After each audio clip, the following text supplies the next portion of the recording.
a una sustancia diferente, el fármaco original a una sustancia, pues ya se está eliminando, ya se está modificando, ya no es el mismo que se administró de manera original.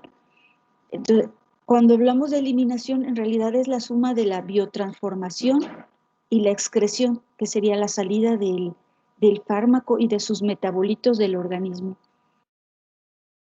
Nos habíamos quedado aquí en las consecuencias de la biotransformación. Bueno, habíamos hablado de que si se modifica la biotransformación, se va a modificar la velocidad con que se excretan, porque la biotransformación precisamente es una modificación que realiza el organismo sobre las sustancias para facilitar su excreción a nivel de vías urinarias, a través de la orina. Y comenzamos a hablar de la actividad de esos metabolitos, del producto de la degradación de los fármacos dentro del organismo. Y bueno, comentábamos ya algunas cosas, qué sucede con los metabolitos. Y de hecho mencionábamos que fácilmente con esa conversión lo que puede ocasionar su modificación es que se pierda actividad, pero en realidad hay otras situaciones que también puede ocurrir. Por ejemplo, este ejemplo se los ponía ya antes, la aspirina puede administrarse como ácido acetilsalicílico. Esta sería la forma en que se administra, pero dentro del organismo, por reacciones de oxidación, se va a convertir a ácido salicílico. Ambas moléculas son moléculas activas, biológicamente y farmacológicamente tienen una actividad. El ácido acetilsalicílico es un antiinflamatorio, antipirético, analgésico, antiagregante plaquetario. Tiene todas estas funciones y el ácido salicílico tiene un mecanismo de acción diferente y se utiliza para otras situaciones. Por ejemplo, se utiliza para eliminar células formando esta que dice hiperkeratosis, por ejemplo en verrugas, callos. Se utiliza para otras condiciones diferentes, muy diferentes. Entonces, aunque ambas moléculas tienen actividad biológica, su actividad farmacológica es diferente. Entonces, sí se convierte a una sustancia que sigue teniendo actividad. Algunos, igual hay que verlo, cada medicamento, cada sustancia a la que estamos expuestos tiene un comportamiento diferente. En este caso, sería un ejemplo de un metabolito que sigue teniendo actividad, pero es una actividad diferente. Este es otro ejemplo. También, algunas sustancias al ingresar al organismo tienen cierta actividad. En este caso, en este ejemplo está la codeína. Es un analgésico muy potente, actúa a nivel del sistema nervioso central, inhibe la conducción del impulso doloroso del estímulo que provoca el dolor. Y dentro del organismo sufre varias reacciones de biotransformación. Entre estas se convierte a morfina. Es un derivado, miren aquí la diferencia, está en este radical. Esta es la codeína y la molécula de la morfina es muy parecida. Lo que sucedió simplemente es que expuso este radical, el radical OH. La morfina también puede administrarse como fármaco. De hecho, los dos son alcaloides derivados de la misma planta. Puede administrarse como codeína y dentro del organismo se va a convertir a morfina. Las dos moléculas son analgésicos potentes que actúan a nivel del sistema nervioso central, tienen el mismo mecanismo de acción y de hecho la morfina es mucho más potente que la codeína. Entonces, es un ejemplo en el que el metabolito va a ser una sustancia con mayor actividad farmacológica. De hecho, en este caso, la actividad de la codeína, cuando se administra codeína, ya se sabe que parte de la codeína se va a convertir a morfina y va a tener también actividad farmacológica. Entonces, se asume que la actividad de la codeína es como la suma de la actividad directa de la molécula de la codeína y de la actividad de su metabolito también. Aquí, bueno, en este diagrama pues se convierte también a otras sustancias la codeína. Incluso hay una reacción de conjugación en el que se va a convertir a una sustancia que ya no es farmacológicamente activa. Sí, aquí la morfina además va a también sufrir reacciones de oxidación y de modificación para facilitar su excreción. Entonces, no quiere decir que ya se vaya a excretar como morfina, a lo mejor en orina se detecta alguna parte de morfina tal cual, pero también se van a encontrar metabolitos de la morfina. La morfina a su vez se convierte en hidroximorfina, que todavía es más potente que la morfina. Entonces, los metabolitos de la codeína, la morfina y a su vez de la hidromorfina, son metabolitos más potentes todavía que el fármaco que fue administrado originalmente. Este es otro ejemplo en el que el metabolito, la sustancia, el producto de la degradación, es ahora un compuesto tóxico. Por ejemplo, el paracetamol, o acetaminofén, perdón, es un analgésico antipirético. Esta es su estructura química. Mediante reacciones de oxidación dentro de los hepatocitos con las enzimas del complejo CYP, se convierte a este producto, este es su producto tóxico, que se llama perdón, N-acetilparabenzoquinona imina, que es un compuesto muy tóxico, es hepatotóxico, incluso también produce daño en los riñones. Entonces es un metabolito tóxico. Afortunadamente dentro del organismo se administra una dosis conocida de paracetamol, se convierte este compuesto tóxico e inmediatamente este compuesto tóxico también es transformado mediante esta enzima glutatión transferasa en una reacción ya de conjugación de fase 2 y se convierte a este complejo que ya no es tóxico, pero sí de entrada se convirtió a este compuesto tóxico. Si el consumir un exceso de paracetamol puede llevar a que el organismo produzca un exceso de este compuesto y la reacción siguiente se lleve a cabo de una manera muy lenta. Esta también tiene que ver aquí la velocidad de reacción. Esta reacción es muy rápida y esta es más lenta.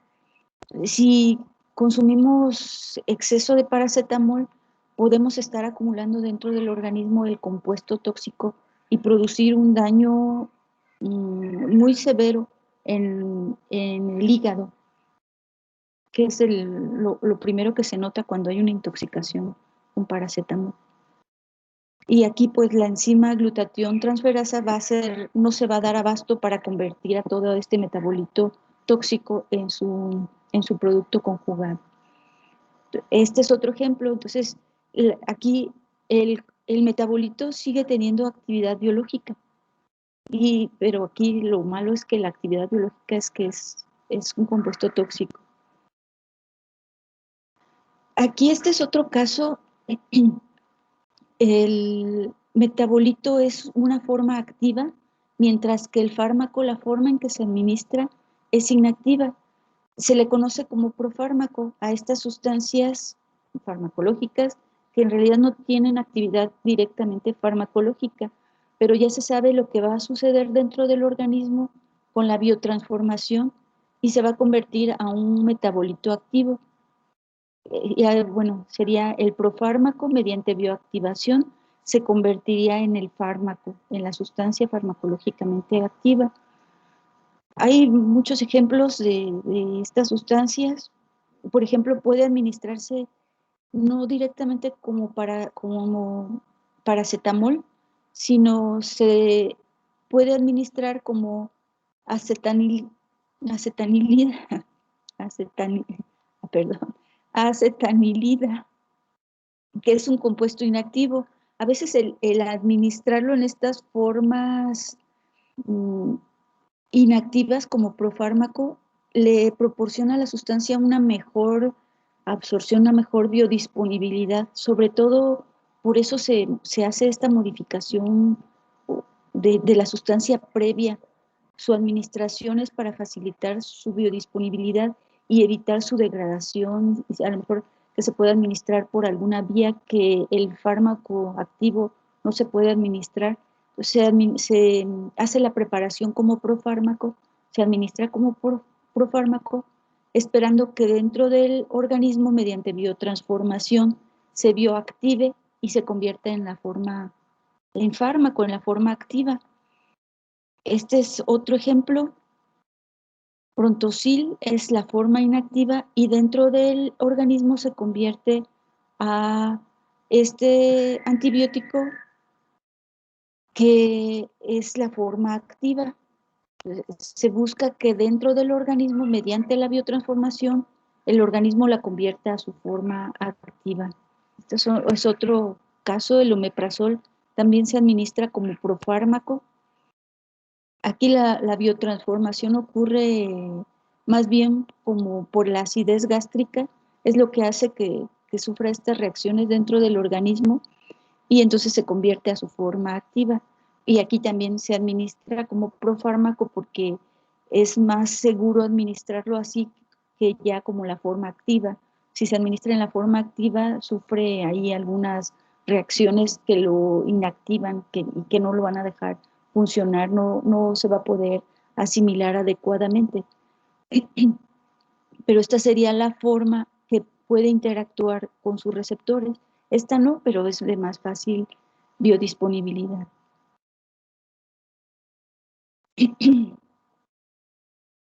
Bueno, y este es el otro ejemplo y lo que se nos ocurría al principio, que el fármaco se administra de forma activa y el metabolito es inactivo. Entonces, puede suceder cualquiera de estas situaciones dependiendo del fármaco y dependiendo de la enzima que lo ataque. Aquí tenemos el ejemplo está la reacción completa de la aspirina, se convierte al otro compuesto que sería con una actividad farmacológica diferente, el ácido salicílico, y finalmente el metabolito inactivo, que es ya un conjugado con ácido glucurónido, del ácido acetil o del ácido salicílico con el ácido glucurónido. El ácido glucurónico, que ya es un compuesto que se conoce como glucurónido.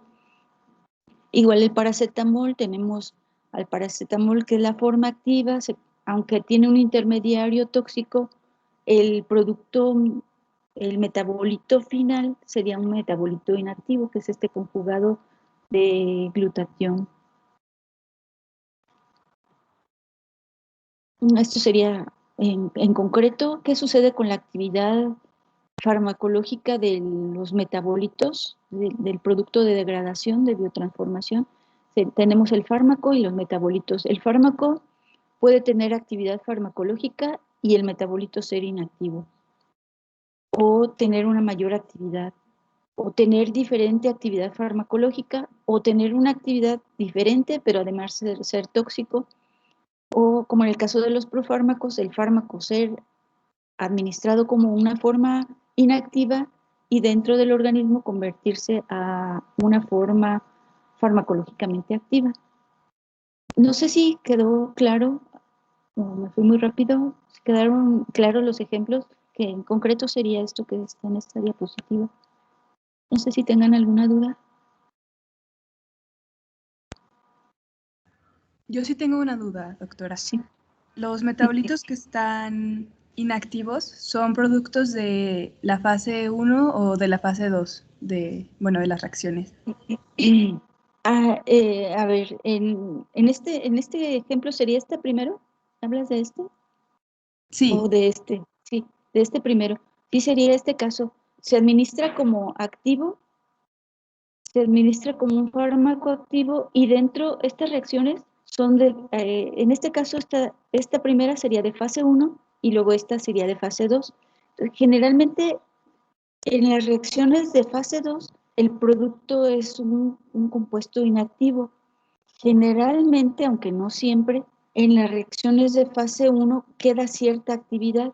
Puede ser que sea más activo, que sea, eh, incluso puede ser que sea activo todavía, que tenga la misma actividad, o que sea un poco menos activo, pero generalmente después de las reacciones de biotransformación de fase 1 queda cierta actividad, incluso que sea tóxico, o que sea más activo, o que menos activo.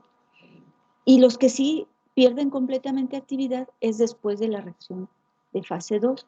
Y ya cuando se le une otra molécula diferente, en este caso, de acá arriba en este ejemplo, el ácido glucurónico,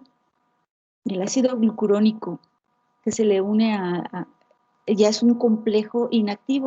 Aquí también el glutatión, que es este que está aquí marcado en morado, va a ser una molécula totalmente diferente.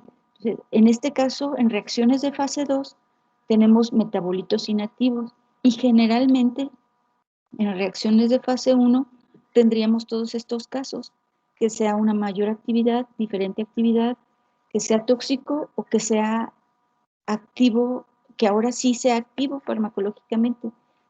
Esto ocurre, estos 4 últimos ocurren en reacciones de fase 1, después de las reacciones de fase 1, y estas de ser inactivo, el metabolito inactivo ocurre indudablemente después de reacciones de fase 2. No sé si contestó. Sí, sí, muchas gracias. Sí, de nada. ¿Alguna otra pregunta, comentario? Doctora, ¿me podría Sí. volver a repetir en el caso del paracetamol cuál era la reacción rápida, la del metabolito tóxico o la que era Sí, inactiva? sí, generalmente las enzimas de oxidación, estas enzimas de CYP son mucho más abundantes que las transferasas. Entonces, esta reacción ocurre como más eficientemente. Por eso, cuando hay una intoxicación con paracetamol, a lo mejor podríamos pensar, pues se convierte al metabolito tóxico, pero también al metabolito no tóxico. Pero no, lo que pasa es que esta reacción ocurre más rápido y entonces empieza a acumularse esto. Y aunque esta reacción se esté llevando a cabo, es más lenta. La conversión a este producto es mucho más lenta. Sí, por eso se administra un exceso o accidentalmente o intencionalmente se consume un exceso de paracetamol y entonces este daño hepático que produce el metabolito tóxico sí se va a notar. Normalmente cuando lo consumimos, cuando se administra el paracetamol a dosis terapéuticas se tiene considerado esto, que va a haber un intermediario tóxico, pero la velocidad de reacción es suficiente como para que se excrete este metabolito o que se produzca este metabolito no tóxico. Entonces, a dosis terapéuticas, estas reacciones a lo mejor ocurren más o menos a una cierta velocidad, pero ya si se da un exceso, vamos a tener un exceso de este, y esto limitando la conversión, porque no hay demasiada transferasa. Entonces, a dosis normales puede que haya cierto daño hepático, pero en realidad no es tanto porque el organismo lo alcanza a reparar, no hay tanto problema, no se nota la acción de este metabolito tóxico, pero si en cambio a dosis excesivas, pues este daño sí se va a notar porque se está acumulando al no poderse convertir tan eficientemente a este metabolito por esta enzima. No sé si te contesté, si quedó claro la respuesta. Sí, muchas gracias. ¿Alguna otra pregunta? Yo tengo una. Sí. Bueno, es de acuerdo a cuando se administra el fármaco de una forma inactiva. Ajá. Ya ve que pasa por una reacción de posiblemente fase 1 para Sí. quedar activo. Uh-huh. ¿Sería considerado metabolito aunque Sí. esté activo o sería Sí. ya fármaco? Bueno, de hecho, sería considerado fármaco y metabolito. Digamos, es el metabolito del profármaco y es el fármaco. Así, recordamos la definición de fármaco, es la sustancia que tiene actividad o tiene la capacidad de modificar la actividad de las funciones biológicas. Y el profármaco no lo podemos considerar fármaco en ese sentido porque no tiene esa capacidad. El que sí tiene la capacidad es el metabolito, pero sí a lo mejor es una buena observación, porque sí es un metabolito, pero es un metabolito de la sustancia que se administró. Y ese metabolito es el fármaco. Entonces, aquí no se administró como fármaco, sino el fármaco se produjo dentro del organismo. Es un metabolito y eso es el fármaco. Y serían los dos. Es el metabolito del profármaco y es el fármaco, es el que realmente es el fármaco, esta sustancia. Sí, no sé si queda claro. Sí, muchas gracias. ¿Alguna otra duda, comentario?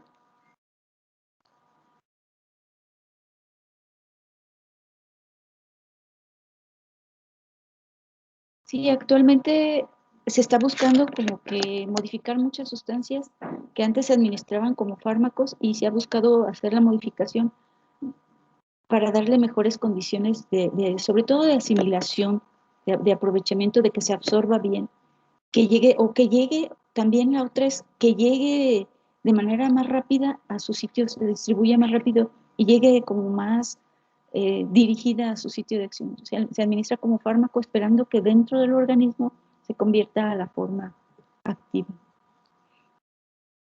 Bueno, esto con respecto a las reacciones y en cuanto a la actividad de los metabolitos, que me parece que es importante. Igual que veíamos que en la distribución y en la absorción hay factores que condicionan y que no todos los fármacos se absorben y se distribuyen de la misma manera porque hay factores que lo condicionan. También en la biotransformación hay diversos factores que condicionan la biotransformación. Estos factores lo que van a hacer diferente es que puede hacer que haya una diferente cantidad de enzima o también una diferente calidad en las enzimas. Y bueno, esto pues va a repercutir en la velocidad. Si hay una cantidad modificada, va a repercutir en la velocidad de biotransformación y por lo tanto en la velocidad de excreción. Si hay, por ejemplo, si hablamos de cantidad, si hay menos enzimas, si el organismo por alguna situación tiene menor disponibilidad de las enzimas, entonces los fármacos no van a biotransformarse tan adecuadamente. Puede ser que la eliminación, la excreción sea también más lenta y entonces la velocidad de eliminación, bueno, va a ser lenta y más bien va a haber como una acumulación dentro del organismo que le llamamos bioacumulación, que es dentro del sistema vivo. Hay una bioacumulación dentro del organismo y puede ser que va a suceder como en el ejemplo de los antibióticos. Si permanece en el organismo, a lo mejor ya no se tiene que estar administrando tan seguido, que es algo que podría ser benéfico. Pero la otra es que pudiera bioacumularse, si se sigue administrando, va a producirse una intoxicación. Depende de cómo se esté dosificando. Puede traer estas consecuencias el hecho de que no se elimine adecuadamente. La otra situación que puede suceder es también que haya una mayor cantidad de enzimas disponibles y entonces la velocidad de eliminación pues va a ser mayor y puede ser que se elimine tan rápido que ni siquiera alcance a hacer el efecto o la intensidad del efecto sea menor. Y bueno, vamos a ver cómo hay algunas condiciones que hacen que tengamos menos enzimas disponibles o más enzimas disponibles, o incluso que algunas enzimas que tienen algunas personas sean de mejor calidad en cuanto a eficiencia de biotransformación que otras. Entonces vamos a hacer esta clasificación de los factores que condicionan la biotransformación en algunos factores fisiológicos y algunos factores que tienen que ver con interacciones con la presencia de otras sustancias dentro del organismo. Aquí vamos a hablar entre los fisiológicos de especie, hormonas, edad, nutrición, genotipo o variabilidad genética. Algunas patologías que también las podemos clasificar en fisiológicos. Y entre las interacciones farmacológicas, algunas sustancias que pueden inducir, estimular y hacer que aumente la cantidad de enzimas y otras que inhiban a las enzimas presentes. Entonces, bueno, son algunos de los factores de los que vamos a ir hablando. Tenemos a la edad, es un factor fisiológico que de hecho modifica también algunas otras partes, también vamos a verlo en algunas otras situaciones, pero en cuanto a biotransformación, los bebés menores de 8 semanas están como en pleno desarrollo y entre lo que están desarrollando es también las enzimas que pueden degradar a los fármacos, a las sustancias. Generalmente los bebés son más susceptibles a la acción de algunos fármacos porque no los pueden degradar adecuadamente y se llegan a bioacumular. También depende, algunos fármacos, por ejemplo, no son tan tóxicos en bebés porque el metabolito es el que es tóxico, y entonces pueden administrárseles con más seguridad a los bebés por esta situación. Entonces depende del fármaco, pero sí lo que hay que considerar es que en términos generales, personas de menos de 8 semanas no tienen todavía la capacidad enzimática total, completa, como se va desarrollando después de estas 8 semanas. Igual los adultos mayores de 65 años comienzan a tener cierta pérdida de la célula, de la masa hepática. Hay una pérdida gradual a partir de los 65 años. Y también hay un menor flujo sanguíneo que conduce a las sustancias al hígado. Entonces, en estos extremos de la edad hay esta menor capacidad de biotransformación y pues uno de los problemas es que hay esta bioacumulación en su organismo que puede traer como consecuencia una toxicidad del fármaco. Otro factor es relacionado con las especies. Cada especie tiene determinadas enzimas. Como les había comentado, en humanos se han identificado alrededor de 20 o 30 enzimas diferentes. Eso tan solo del complejo CYP. Aparte tenemos enzimas que participan en la conjugación y igual de oxidación, reducción e hidrólisis de otros grupos. Pero tenemos así como muy específicas enzimas que son muy características de los humanos. Algunas especies animales o tienen estas enzimas diferentes o no, sí, a lo mejor tienen esas mismas enzimas, por ejemplo, el complejo CYP, pueden tener esas mismas enzimas, pero son algunas, se les llama isómeros, son un poco diferentes, que su velocidad de transformar alguna sustancia puede variar. En esas especies su biotransformación puede ser lenta, deficiente o nula, casi no es que sea más rápido y más eficiente, casi no se da. Aquí algunos ejemplos. Los gatos carecen de esta, bueno, de una enzima que participa en la síntesis de reacciones de fase 2 del ácido glucurónico. También de las del glutatión, y aquí cabe el ejemplo del paracetamol. El paracetamol nosotros lo podemos dosificar y va a llegar algún momento en el que se produce un metabolito que no es tóxico por esta reacción de fase 2. Recuerden que lo comentábamos en las reacciones anteriores.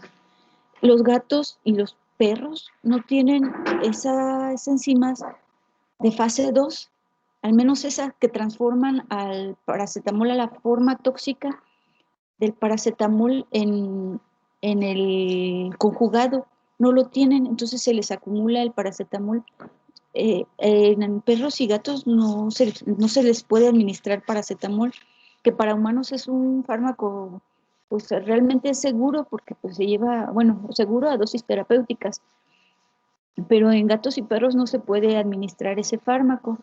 Y bueno, estas son algunas otras reacciones que no pueden llevar a cabo o que son muy deficientes en animales. En perros también la acetilación, en cerdo la conjugación de sulfato que también serían, todas estas son reacciones de fase 2 que pues son son muy deficientes en algunos animales. Entonces, esas diferencias hacen que no todos los medicamentos que se administran a humanos sean fácilmente llevados a la farmacia veterinaria porque por estas consecuencias que puede traer en la salud de los animales. No sé si hasta aquí va quedando claro, muchachos. Muchachas. ¿Vamos bien? ¿Alguna duda, comentario? No, ¿Todo bien? sí. Y bueno, este es otro, perdón, este es otro, le llamamos variabilidad genética, a características genéticas que se presentan en cierto grupo de la población. Como sabemos, bueno, un gen codifica para una proteína, que en este caso esa proteína puede ser una de estas enzimas que participan en la biotransformación. Entonces, cada uno de nosotros, de hecho se habla de más bien como de poblaciones. En cierto grupo de la población puede tener variantes del mismo gen, hablamos de variabilidad genética. A lo mejor esta puede ser una de las enzimas del complejo CYP. Y como ven, pues todos los individuos tienen esa enzima, pero tienen una variante y esa variante es a nivel genético. Entonces producen una enzima un poco diferente. Aquí estaríamos hablando de calidad. Tenemos esta variabilidad en calidad genética. Son polimorfismos de un gen. Es el mismo gen, todos es el mismo gen y codifica para la misma proteína, para la misma enzima, pero es un poco diferente. Esas pequeñas diferencias hacen que esta enzima haga una reacción más o menos eficiente.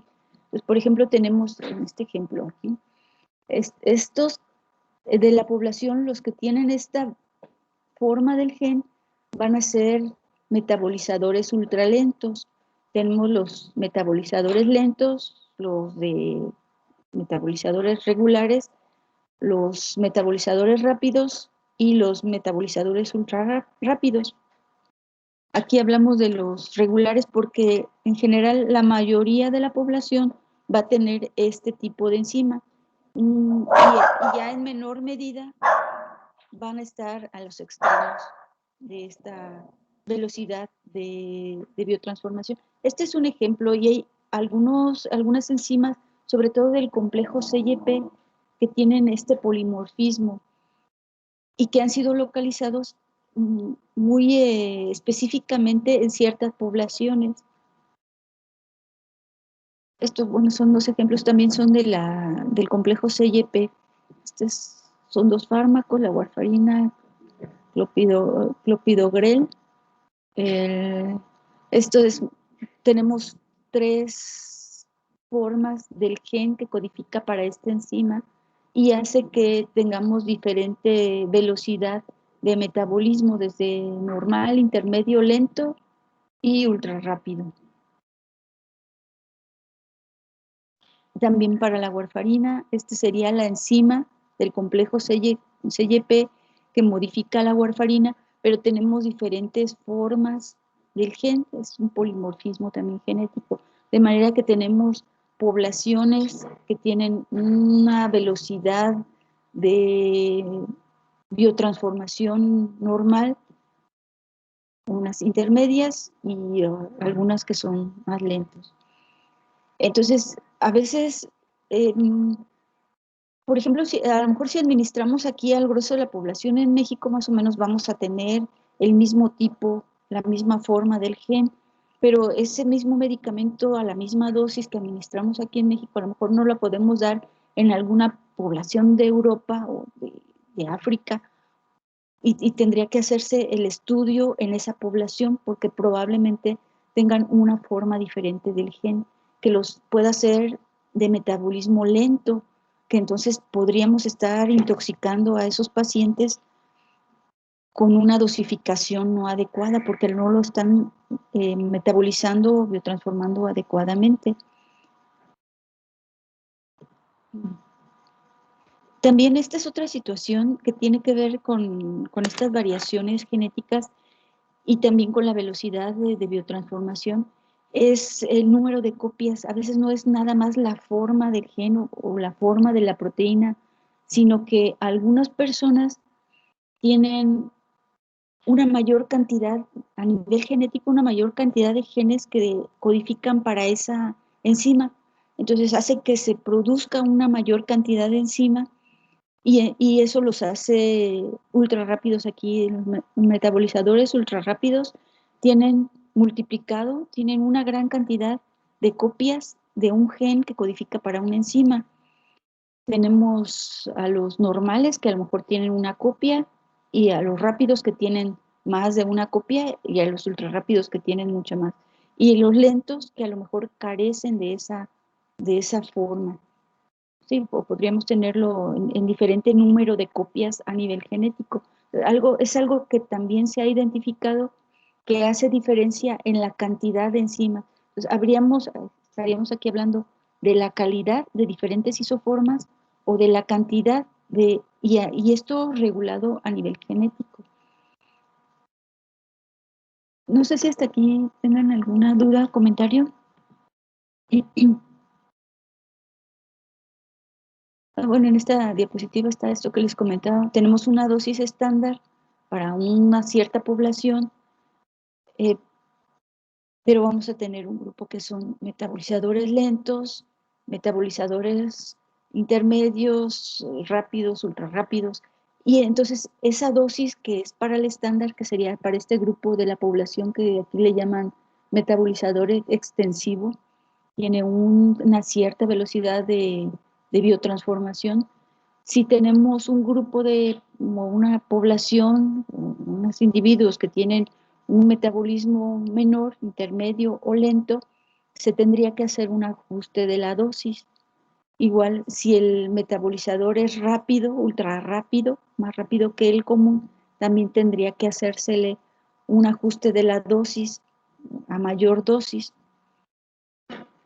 Así, aquí en esta gráfica es esta campana de Gauss, que tendríamos siempre en el centro de la población, pues a la mayor, donde se encuentra a nivel mundial el número de personas, la altura sería el número de personas que tienen ese tipo de enzimas. Por ejemplo, aquí podríamos tener una dosis estándar o un tipo de enzima. La mayoría de la población va a tener este tipo de enzima y ya en los extremos pues serían los casos raros que se encuentran como una variabilidad genética pero muy localizada en cierta población. Tendríamos la mayoría de la población teniendo cierta velocidad de biotransformación y en los extremos a lo mejor más lentos y más rápidos. No sé si vamos bien hasta aquí, ¿queda claro esta última parte?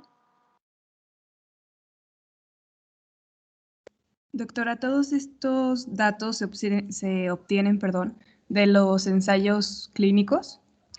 Sí, cuando ya los ensayos clínicos se hacen en población humana y es información que se saca de datos clínicos. Ya todo lo que se haga en animales pues serían información preclínica, pero sí todo esto toda la farmacocinética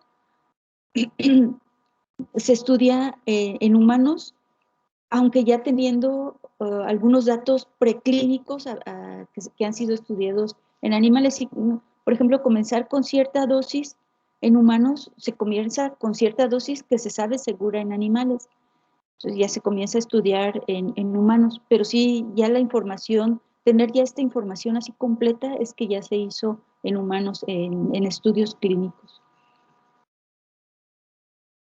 Sí. Ok, sí, gracias. Sí. ¿Alguna otra pregunta?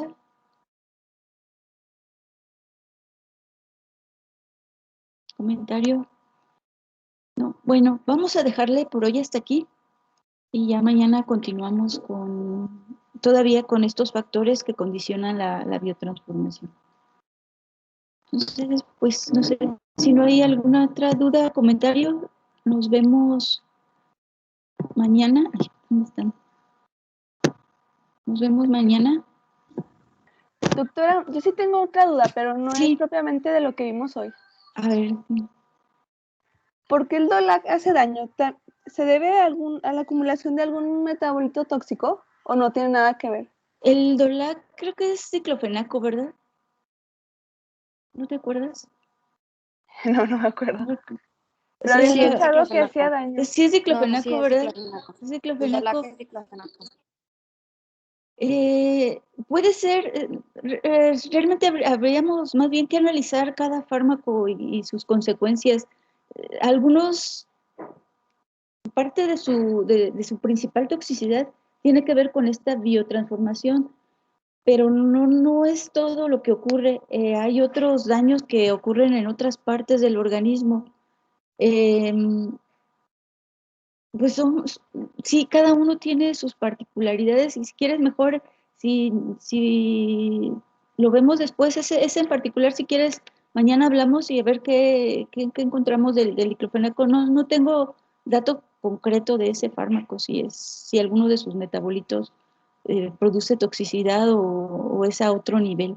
Si quieres, mañana te la contesto mejor, Andrea. ¿Quién me Sí, está preguntó? bien. Sí, Gracias. no, de nada.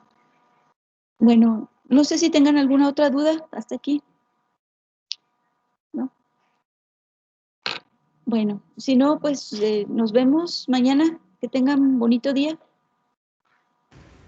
Gracias, doctora. Gracias, doctora, igualmente. Gracias. Gracias a